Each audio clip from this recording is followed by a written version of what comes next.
Hi there, this is Frank Yglesias, CTO of OTCM Protocol, and today I'm going to walk you through the OTCM Issuer Protocol Gateway.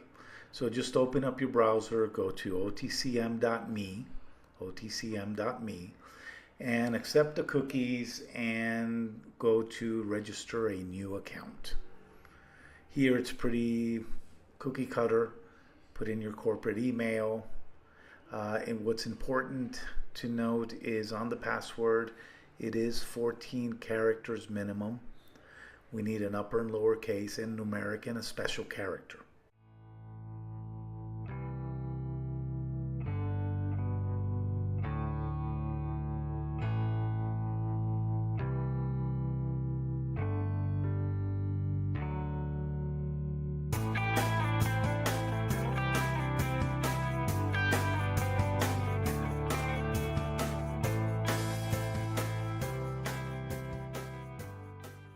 Important to use your cell number because we'll be sending an OTP number to verify every time you log in. So it must be your cell number, and that'll be registered as the account holder. You agree on the terms and conditions and you say create an account.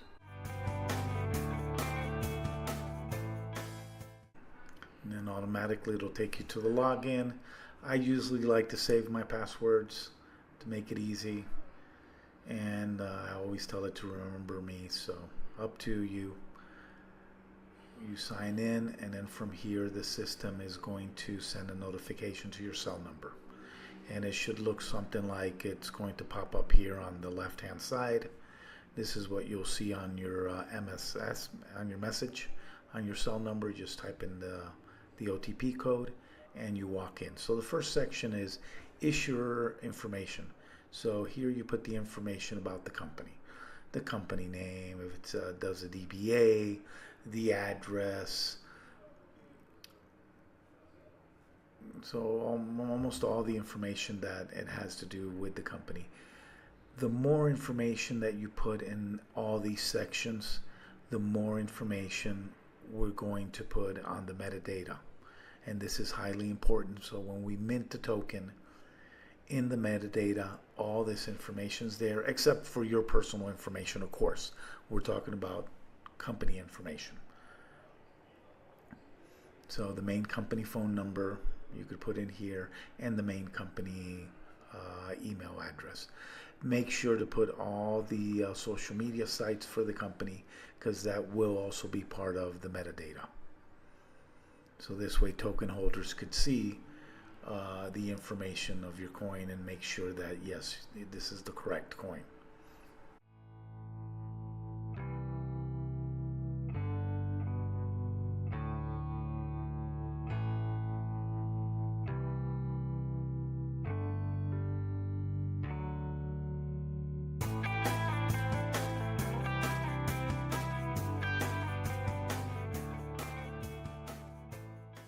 So now we go to the second section, which is securities details. So here all the information of your common stock. So first we need to know where you're listed. NASDAQ, OTC Markets, Frankfurt Exchange, and then what tier that you are. OTC ID. If you lost your 15C to 11, you could put Expert Market, you could put Pink Limited, your trading symbol, the date that you were listed, your QSIP, and that information, you should be able to find it, if not in your existing OTC Markets information center, you should have it on your EDGAR filings. So you could go to EDGAR and your information of your stock is all there. Or you could ask your transfer agent. They have all that information.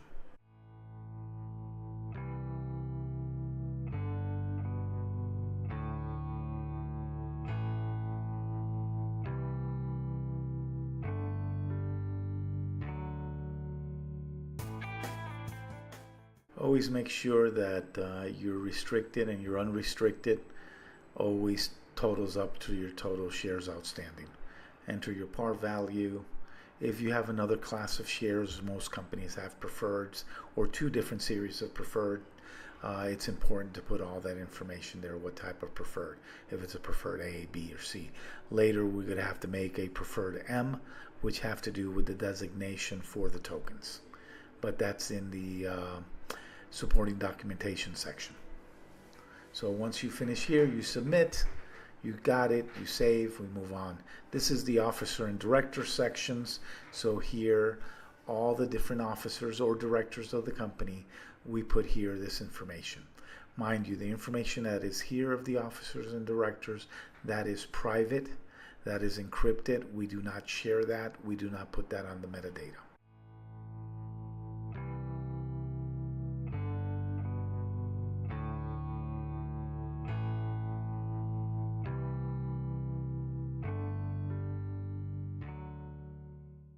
If you don't have a LinkedIn account, that's fine. You could not put anything and you could move on to the next section.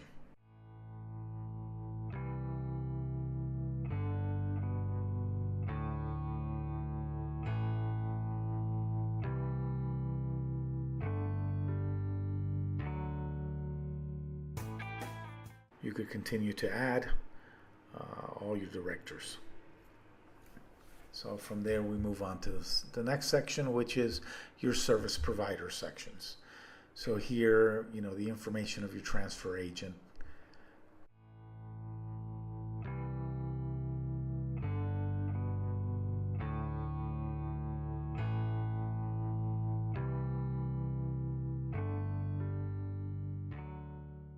It's important to put the contact name of all your service providers, their information, and their email.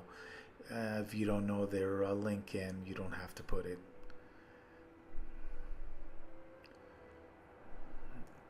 If you have auditors, please, the more information the better, because we're able to then, that type of information, put it all on the metadata.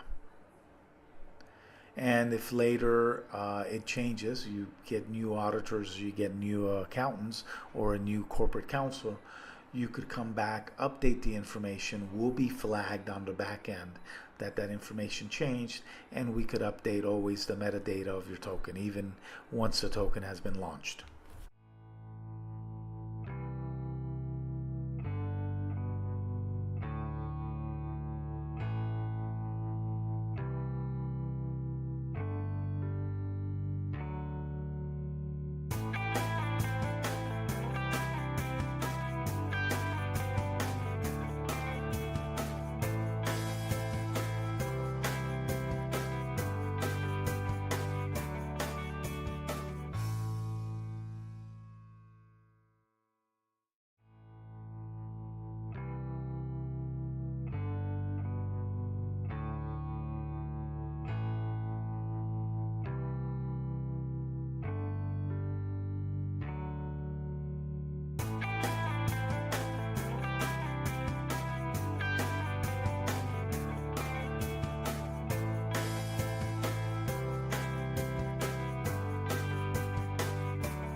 And then we move on to the next section, which is the reporting standards. So here, if you're an SEC reporting company, you just click. If you're an international or a Regulation A company, if you're non-reporting standards, just what tier you're at. And then we move on to the background check of the officers and directors. So when we created the officers and directors on the top section, it automatically has the information there. If you're known by an alias or you change your name, please add that information there. And your date of birth. This information, we do not share it. This is for our KYC internally. So here you upload either your driver's license or your passport or your ID. If you've had any criminal procedures in the last 5 years, anything like that, you just have to click on it. And if none, you just put none of the above, and we move on to the supporting documentation. The supporting documentation section is the most tedious one of everything. So here we need a certificate of good standing from the Secretary of State where you're incorporated, and this example is the state of Florida. So we upload the certificate. Your EIN certificate from the IRS, you should have that in some of your folders, and you upload that. This is a template for a board resolution for the board of directors authorizing and approving the minting of the preferred M shares and the issuance of the preferred M share, and then making that new class. So we already created a template. All you have to do is put the letterhead of your company, fill in the blanks, name, approval, signatures, then create a PDF, and then you're able to download it.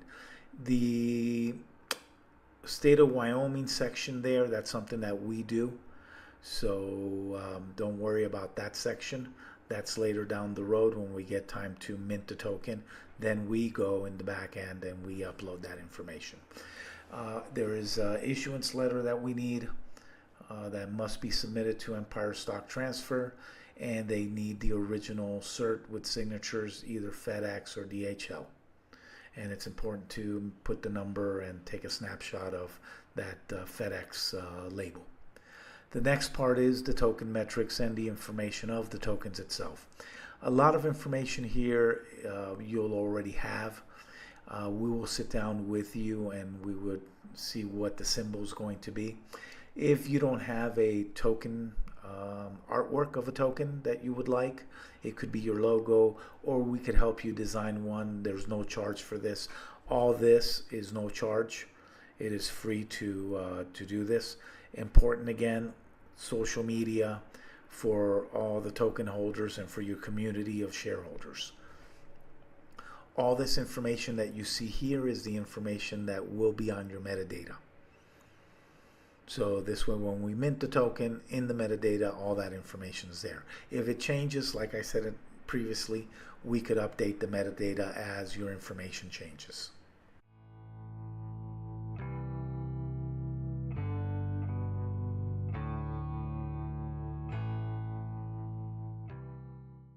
Now we go to the smart contract section. Here pretty much everything is done. The symbol will already show up. And this is all the preparations to mint. This is where you provide us your wallet or a series of wallets where we send your supply. Then there's the wallet automatically for Empire Stock Transfer and for OTCM Protocol. The wallet for the issuer is locked for 18 months with a leak out of 6 months, 20%.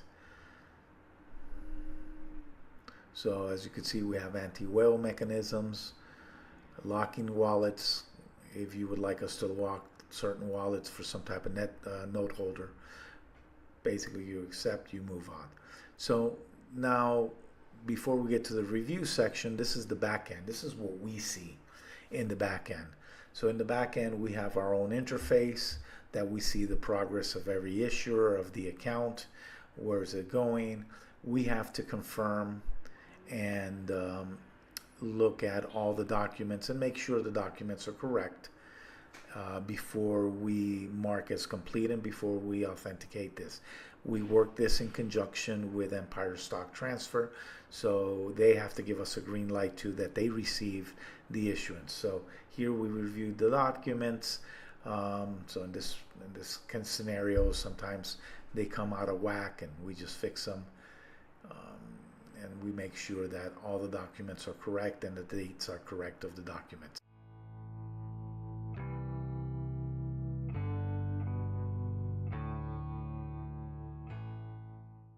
Once we see that all the documents are correct, once we get the approval from Empire Stock Transfer, then we go ahead and we mark as completed and as approved.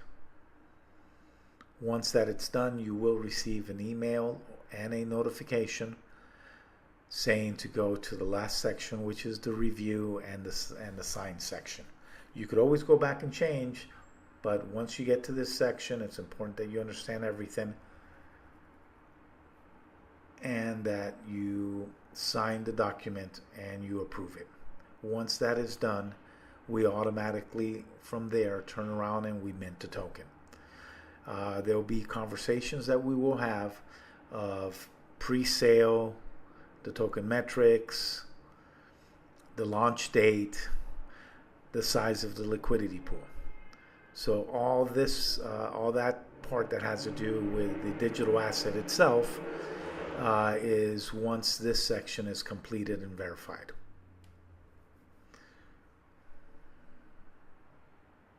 We do capture the IP address and the timestamp of the electronic signature. And all this meets the requirements for Category 1 that the SEC put in as guidelines the month of January. So once everything gets accepted, this will turn green. You click, everything's good, and welcome to the OTCM protocol. So as you can see, this is not difficult. If you have any issues throughout the steps, you could call us, you could email us, and there is a chat box that you could talk to us immediately, and we're able to help you and go through these steps. So it's something that should be done, I would say it would take 4 hours from your week, and once it's done, we're good to go. So thank you very much.